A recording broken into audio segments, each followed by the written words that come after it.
Strengthen your core. Strengthen your core. What does that do? It sells gym memberships.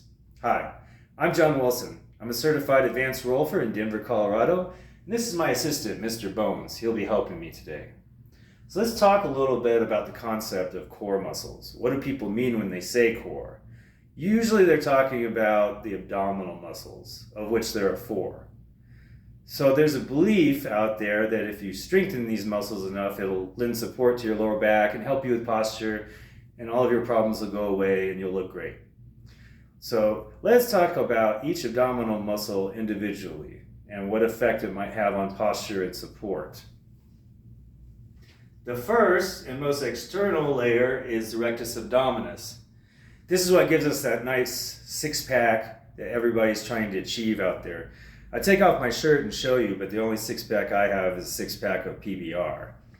So the rectus abdominis inserts into the costal cartilage in the xiphoid process, and then inserts down here into the pubic symphysis and into the pubic crest. So this muscle's action is essentially to collapse the rib cage towards the pelvis, or to pull the pelvis up towards the rib cage. So obsessing over strengthening this muscle doesn't give you good posture or support at all. In fact, what it probably does, if anything, is collapse you down. And a rolfer wants to actually reverse that by trying to lengthen this muscle and getting it unadhered to the muscles underneath it. Which brings us to the next one. The external obliques are underneath the rectus abdominis, and so they run in that direction. Right? I'm a little dyslexic, so sorry. And so their primary job is to actually help you turn your torso, not to support your lower back. Strengthening this muscle is not going to help you with lower back support. So underneath them, we have the internal obliques, and they run in this direction, so there's kind of a crisscross. And their job is also to help you turn your torso, not to protect or support your lower back or improve your posture. So the deepest layer is the transverse abdominis. And so it goes all the way around, kind of like, well, it's kind of like a corset, right? And so its job is to compress on the organs, try to keep them from moving all over the place while we're doing things.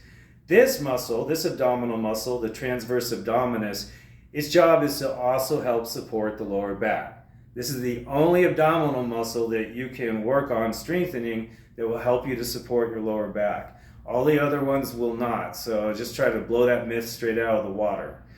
Another thing that we might be talking about when we're talking about core, some people, is the psoas.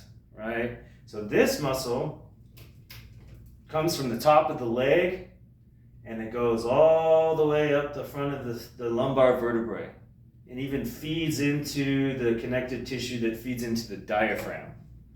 So this muscle's primary job is to flex the hip, right? Although it does also act as a stabilizing muscle. So if it winds up being used too much as a stabilizing muscle, becomes short, locked up, and tight, it's going to limit my gait when I'm walking. And it's also going to pull my lumbar vertebrae forward, right?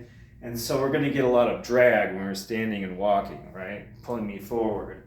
So what we want with the psoas usually is to get some kind of gentle awareness in there so it can kind of let go and do a controlled lengthen when we walk. Otherwise, it's going to be pulling me forward when I bend my knees, when I walk, and it's not going to give me the full flexibility that I want down here.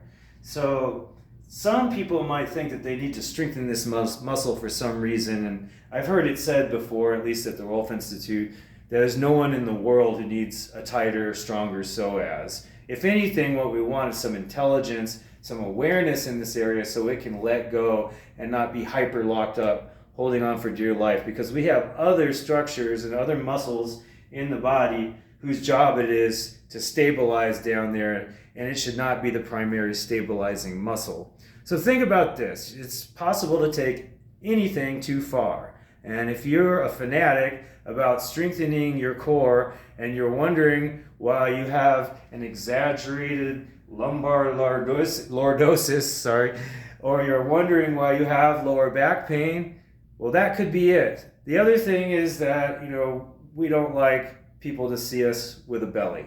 And so we might tend to try to compress this whole area and make it a daily habit to hold it in.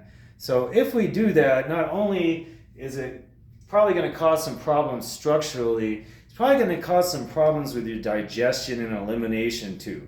So if you're walking around with a military stance, sucking your gut in all day long, and you're wondering why you've developed IBS or some other problems, constipation, even diarrhea, stuff like that, indigestion, well, it might be because you're artificially compressing an area in a way that is not supposed to be artificially compressed. So these are all things to think about.